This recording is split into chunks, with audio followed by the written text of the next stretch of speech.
Well,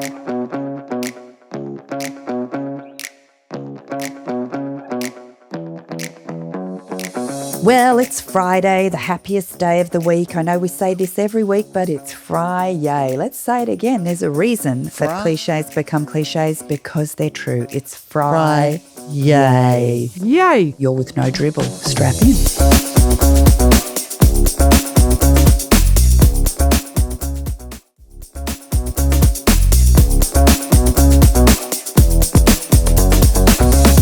And welcome to No Dribble, the podcast where we talk about netball, or we talk about so much more. And yes, we will talk about round 13's results of the Valor Dribblers tipping comp because we totally forgot to do it in Wednesday's episode. But, them's the breaks. Patience is a virtue. I'm Carolyn Swindell. I'm Cath Cox. I'm Liz Ellis.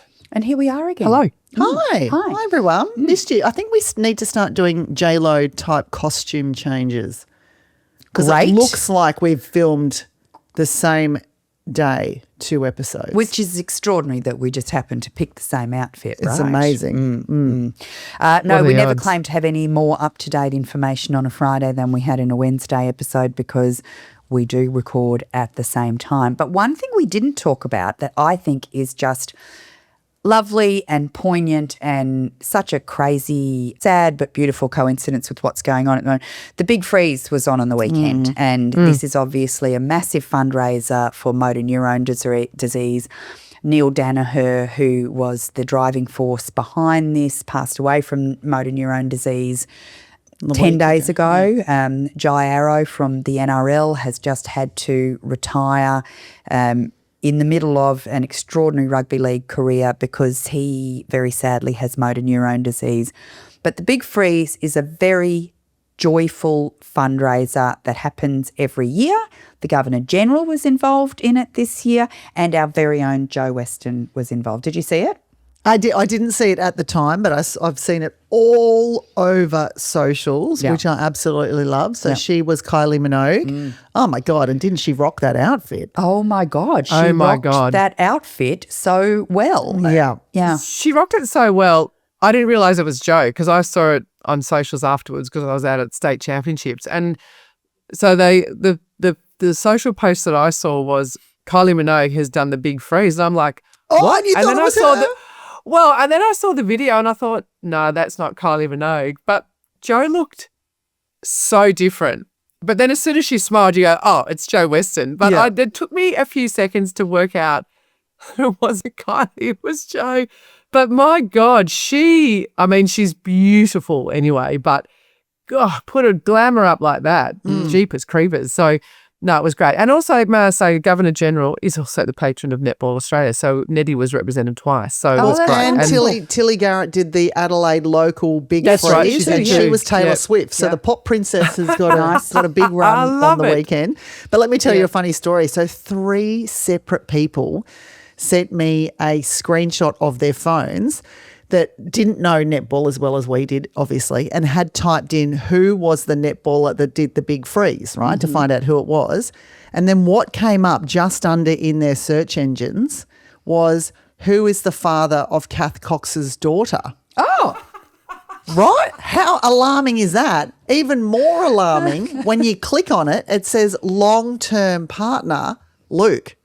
I'm like, that's more alarming than anything because not all parts of the internet update in a timely fashion. How do you update it to say she's happily single and has been for I was going to say, we need to change that because who knows how many eligible bachelors are searching up, oh, Catherine Cox is a bit of all right. They go, oh, she's got a long-term partner. So we need to get right how do we that. change that algorithm? We need to sort of we need to talk a lot more about the fact that you are happily single, but everybody get in your Google search engines. Everyone get in your Google search engines and write, I am looking for a boyfriend for Catherine Cox, and then maybe it will work it out. Yes. Anyway, that was a big Football. But yeah, big time. But also we're moving away from the very good topic that was the big freeze. Yeah. So good to see them. You can only imagine how cold that water is though. But did you see when she came up out of the water, the first thing she checked to see if it was still in place? The boobs. And the wig. And the wig, I noticed. But the boobs were first and then the wig. It's God. But well done, Joe. Of course, Liz Watson did it. Was it last year Liz did it, dressed as Barbie, or was it the year before? It was last year. Yeah. But And that's Tilly great. Garrett. Yeah. And Tilly Garrett. And a great cause to get behind, obviously, a very tragic condition that I believe is uncurable at this stage. Yeah. So, yeah, it was lovely to see. Catherine, have you ever been asked to do it? No. Have you? Would you do it? Yeah, I'd do it. Okay, you might be the next netballer up. Would you do it? Oh, what have you got to say in this? Oh, no, not at all. No, Yeah, but I'd I'm do just it. thinking if anyone hears. So I get asked every year, but I've always got like kids sport on at the moment. So when I'm not knee deep or neck deep in kids sport, I'll go do you and get do to it. choose your own character? Who would you be? Who would you be? That's a big moment. Olive Oil? No, that character from the Minions movie. Oh, yes. Yeah, I would be the Scarlet woman with the Overkill. chainsaw. Yeah, that would be me, Scarlet Overkill. That would really freak your child out to see you dressed up it as Scarlet would be. Overkill. Oh my Scarlet God. But Overkill. maybe you and I could do it together, Catherine, when our lives permit. We could we could be a duo. Batman and what Robin duo or would something. be? Well, remember we did that for the World don't Cup. know. I'm not sure if we've told this story on No Dribble before. This is taking a bit of a detour. But when we went to the World Cup Which is in New we'd never Zealand- take detours. No, we I know. never do. We always stay follow on a topic. script exactly. World Cup in New Zealand, because it was such a it's a massive tournament, obviously, because there's so much interest in New Zealand. They are so passionate about What year New are we Zealand. talking? This is 1997. Liz's last year. Yeah. Sorry. No, 2007, Catherine. Apologies. We did everything we could to protect ourselves from any outside noise, any distractions, anything. So because we knew New Zealand people would know where we were staying, which hotel, we gave ourselves all fake names. So anytime anyone rang up, they had to say, "Can I speak to Batman and Robin?" Yeah. or something like that. Which was us. Well, that was you and Sherelle. That's right. Yeah, Yes. what were Selena and I can't even remember what we were now. Tweedledum But Selena and was something Tweedledee. funny. Like And salt and pepper remember would have the- been good for us. Oh, Yeah. nice. Well, I think it might have been, but whatever you guys were, Selena's husband. So there was some sort of mix-up. Were you going to tell this story, Catherine? No, but you can go. So there was some sort of mix-up. No one had told reception. One group of reception people knew, the other group didn't know. And so Selena's husband rang and he was like, "Can I speak to Salt and Pepper?" And they were like, "What?" And this went on for 15 minutes. But he And then kept eventually doing it. goes- And he kept He doing kept it. doing, and he couldn't, and like he was so frustrated. And this was in the days before mobiles. And eventually he goes, "Can I just speak to Selena Gilson?" And they went, "Yep, putting you through now." A complete system fail. Oh, God. I love We it. got well beings. And it was off the back of, what was the movie? Pocahontas or someone. Someone was Yes, that's right. Notting Hill. And so Julia Roberts would be. And so we were all like, oh yeah, we're so famous like her. We'll give ourselves fake names. And We need it to just do it. did But not work. I think it was because there was a few phone calls. Remember the tour before? Yes. There were people were getting prank phone calls in the middle of the night. The phone would just ring and then hang up. So it did come off the back of that as well. But anyway, it was a disaster, but very funny. So yes, we'll It's need so to have a funny. think about who our dynamic duo is then, Liz. I don't think Yeah, that the okay. sleds work that way. They're tiny little sleds. You'd be lucky to get We can one do a thing little on there. choo-choo train, no one behind the other. Yeah, You don't have to go haven't next you to ever each other. done that when you shouldn't have done it at the water slides? Yeah, yes. Oh, God, we'd I end up still do concussed. at Ballina. Anyway, Oh, dear. I was trying to teach my kids how to do it. And they're like, "Mum, you're not allowed to do that." I'm like, "Don't be such rule followers." Oh, I know. Jesus. Back in the 80s, it was just let's see if you could live another day, wasn't it? Exactly. So dangerous. I think if you do the big freeze, you're less likely to pick up some type of skin condition than you would on the water slides. No, that's true. Have you ever been to, there's a water park in Dubai it's next Sun to City. Atlantis the Palm. There's one there that's called the Leap of Faith, and it's almost vertical. I mean, it's clearly not because that's not safe, but it feels vertical. And I thought, I'm going to do this thing, and I'm scared of heights. So I just charged up the stairs, was not looking out to my left or the right on the stairs, got to the top. and there's two girls there going, you go first, no, you go first to one another. And I'm just standing there thinking, I don't have long before I chicken out here. And they turned to me and said, do you want to go first? And I said, yep, I want to go first. So they put me on, and then the woman who was running it said to me, do you want us to push you? And it's like, yeah, I think you probably should. So she pushed me down, and this thing, like it does feel like a vertical drop, and it's only going for a second, but then you slow down and you go through a tube that goes through the aquarium full of sharks. Oh, yes, you told us this. And then you stop at the end, and the guy, and I said to the guy, did I scream? He said, oh, yes, madam, very loud. Very loud. What about the wedgie though? Is that like crochet hook type thing to get out? So first thing Joe Weston did was stand up and check her breasts. First thing I did was stand up and get, just get the backside back into the swimmers. Thank goodness you'd had your children by then. I actually, Dottie was only about 6 months old, so Lewis was 5. So it was all sorts of mess going on still at that stage. Oh, well, don't worry, you left it in the water park. So we have to take a break because we need a longer netball segment. So we've got to get straight into the netball because we need to talk about netball, but also the Valor Dribblers tipping comp. Oh.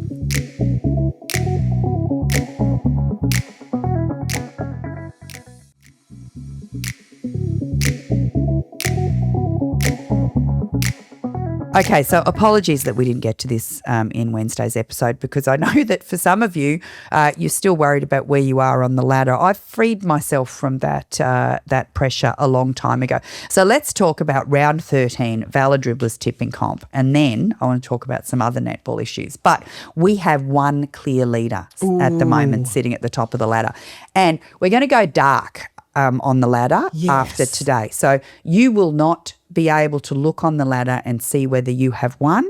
We will tell you in Wednesday's episode. So we're going to, the results, one round will be kept in camera and you won't be able to check it out yourself, so we will announce it here. Do we get to tease people with the major prize right now as a why little don't you do reminder? that? What a terrific idea. Yeah, you go, because I don't know You what don't it remember is. what it is, do you?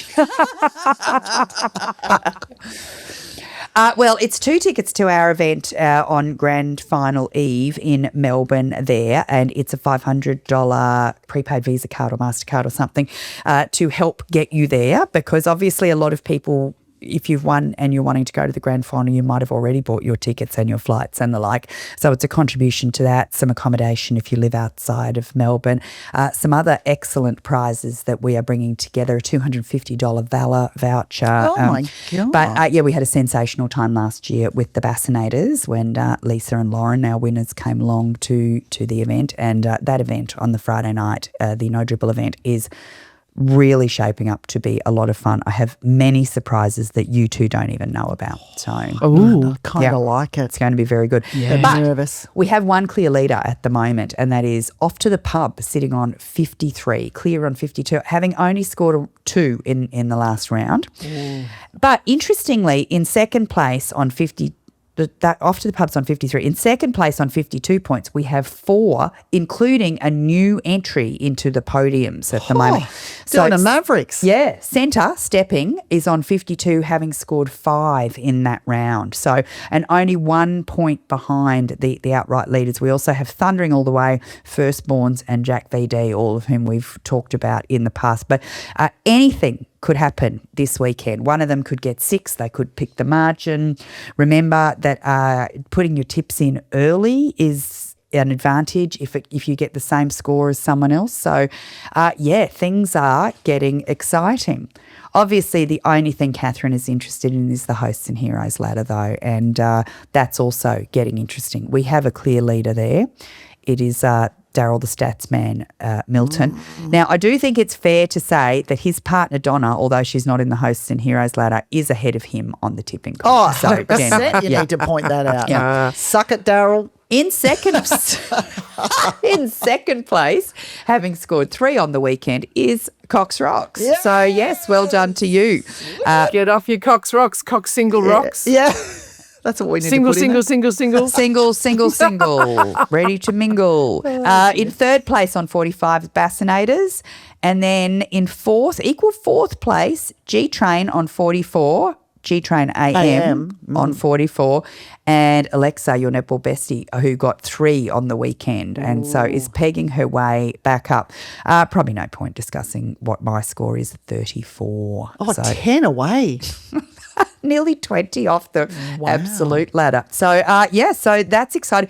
Don't forget to put your tips in. Our tipper of the week is Alison for Harry, who is a Vixens fan, who probably after the weekend is excited to have $50 to be able to spend on some gear too, because that was a disappointing weekend.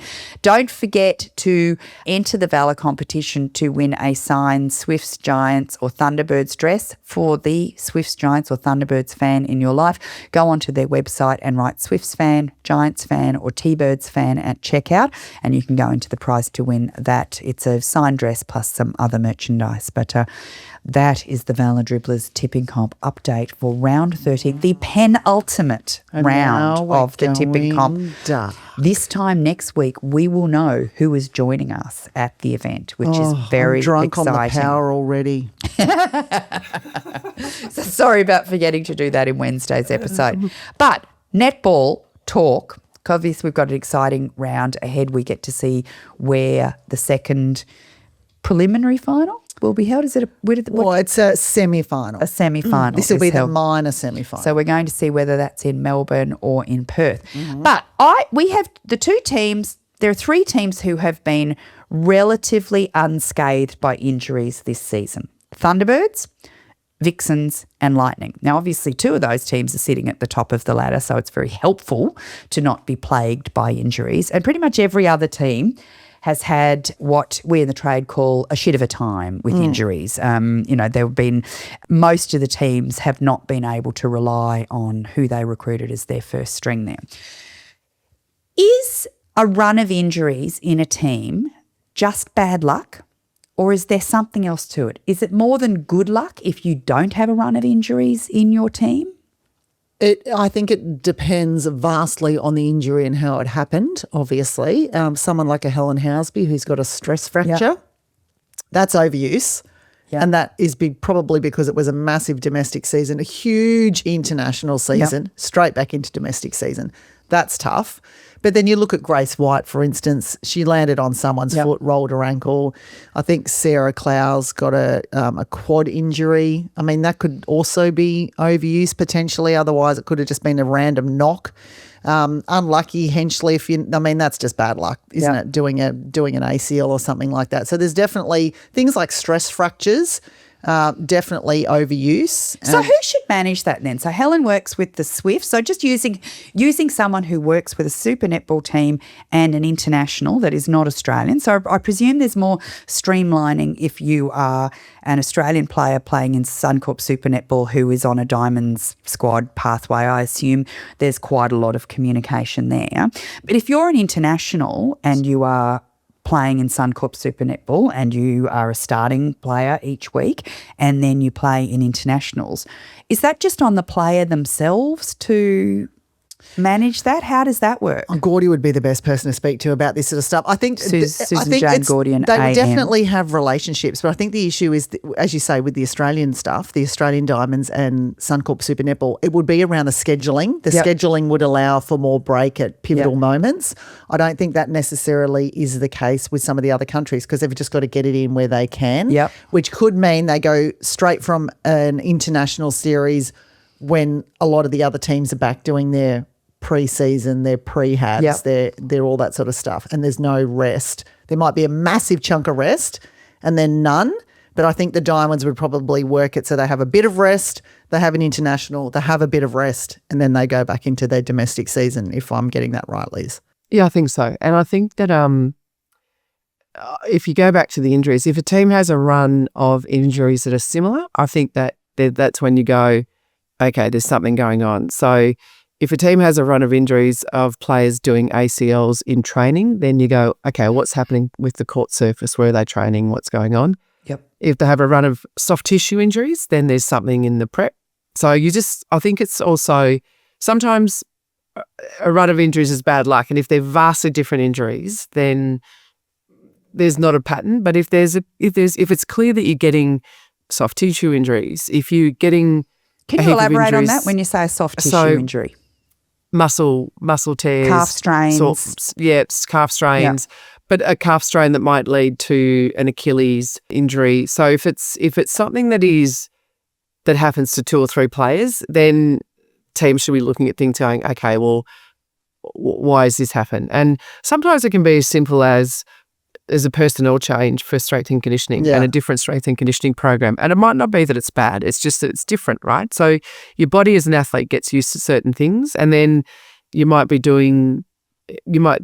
change up your strength and conditioning in an off season because there's a new trainer, and your body goes, what?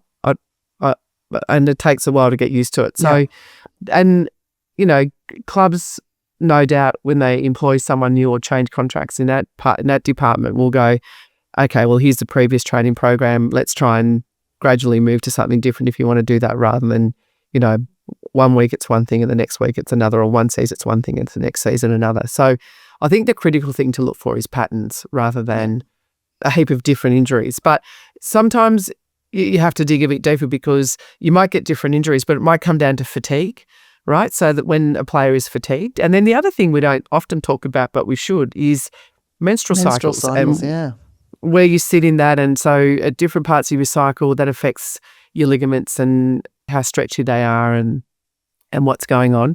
So there's probably a lot more research that needs to be done to female athletes generally, not just netballers or certain clubs, about where you sit in your menstrual cycle as your injury. So when I did my knee, I don't know if it was like when I landed on like an advertising sticker, signage. Yeah, I landed on signage, but I've landed on signage before. And was it a slip? Before. Is that what happened? Is there like it was a grip, wasn't it? Too grippy. I think it was a grip. I don't really know. I mean, it happened in New Zealand, so I just like to blame New Zealand. Patrick would have sorted that out. Wouldn't have happened. Well, Patrick's page. But the thing is though, like I'd done that 1,000,000 times, right? And something that you do 1,000,000 times.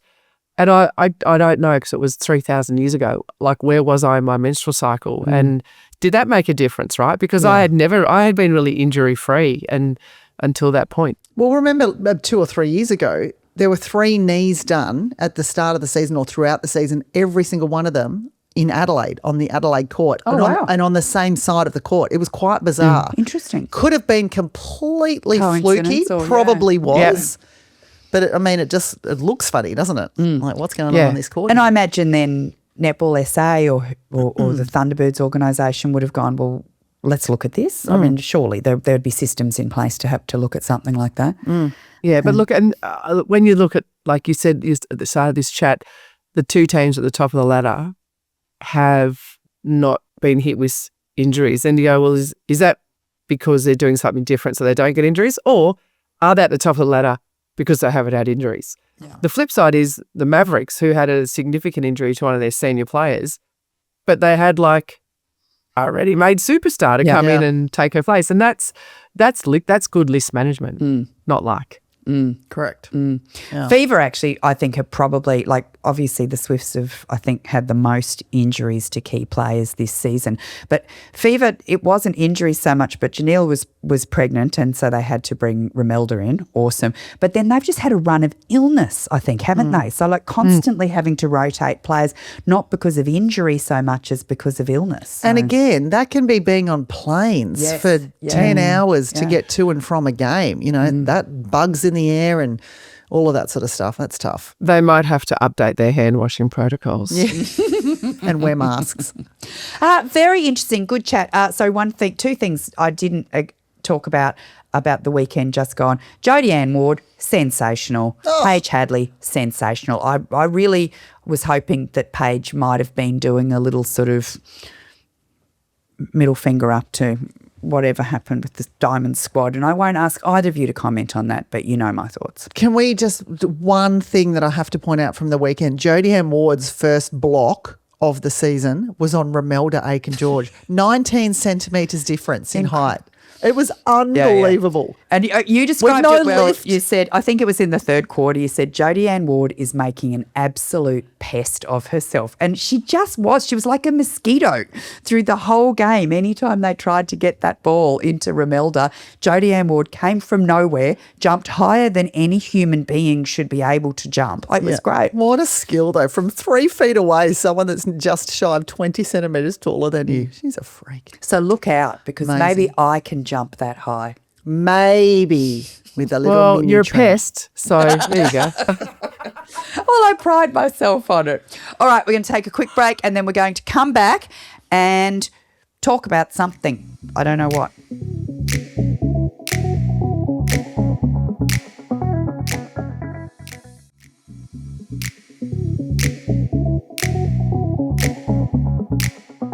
All right, we are back and this is our final little bracket for this week. We are coming up to round 14. This is the last week of the regular season. Can you believe I'm it? sad. It makes me sad. Oh, I hate it when Super Netball's over. I don't know, unpopular opinion, I like Super Netball more than I like Test Netball. I like the season better because I can get into it for longer. There's more things that I'm interested in and watching. Yeah, I mean, it's all good. But let's chat the two important games that are coming up this weekend. Yes. I mean, great games. I think all the clubs that are not in would want to finish on a high note, particularly the Giants. Haven't had a win yet. It's in a derby. What a great time to do it. But the Mavs Firebirds game, that'll be the first one. That's Saturday at 7 o'clock. It's at John Cain Arena, so the Mavs have home court advantage. They need that win. And if they can get that win and even if a couple of goals better, you know, they're in a really good position to host that minor semi-final the following week. Then the good thing is for the West Coast Fever, they'll know exactly what their target is. The following day at 2 o'clock on the Sunday, they play the Vixens, also in Melbourne. So they're on the road again, which is tough. Oh. But they will know exactly what they need to do. If the Mavs get the win, they know they've got to get the win and they'll know the margin they need to get it by. Oh, my God. So, for instance, had they beaten the Giants by more than 6 goals? Yes, they would be back in third position. They would have been in right, okay. Yep. So it'll be interesting. So can we just have a look at round 7? Mavs beat Firebirds by 1 in Brisbane. That's a good point. I reckon that'll be a cracking match. Yeah. I'm actually just sitting here going, will I go a smoky margarita or a glass of rosé to start? It's important choices for netball viewing. There's 4 quarters, Liz. So, you know, don't limit yourself. Because the Firebirds did have a great game on the weekend, didn't they? Like Maddie Gordon was sensational. Kelly can I just do a shout out to all the Kiwis? Because I was pretty critical at the start of the season about them not being good enough to be in this league. Yeah. Maddie Gordon, Kelly Jackson and Tapia Selby-Rickett were the top 3 net points. Oh, were so they? their 3 international New Zealand recruits had their best game of the season altogether. Whitney amazing. Souness brought her best on the She weekend, did. didn't she? She did. Absolutely. Yep. No. Good on them. Oh.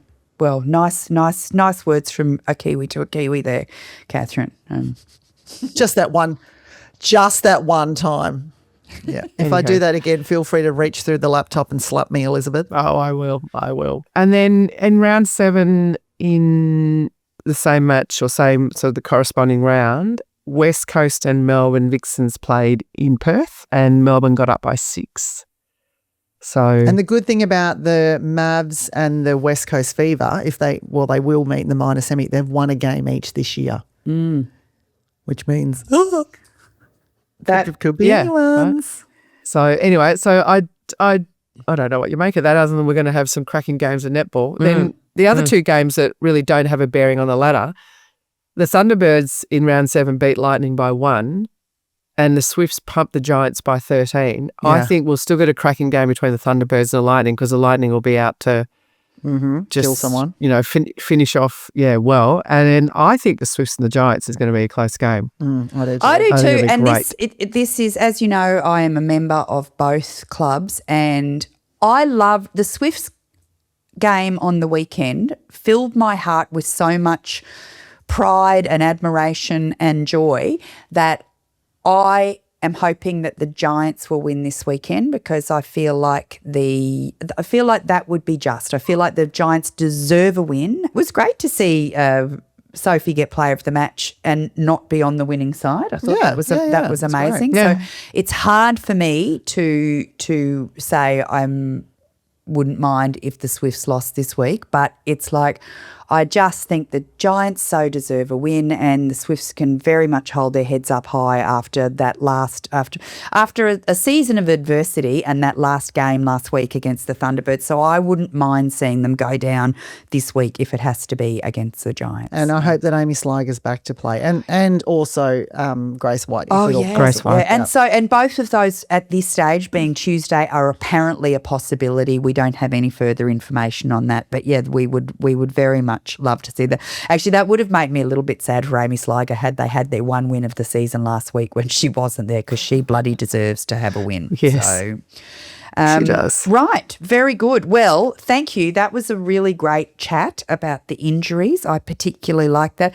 Isn't it interesting that for millennia, the medical community has said women are just like small versions of men. We only need to study men for medicine to tell us what we need to know. And it's like, my God, we've got a long way to catch up on this study. So what? Wow. Why are you looking at me like that? Well, that's just messed up, isn't it? Yeah, but it's not my decision. I'm just pointing out the messed upness. Yeah.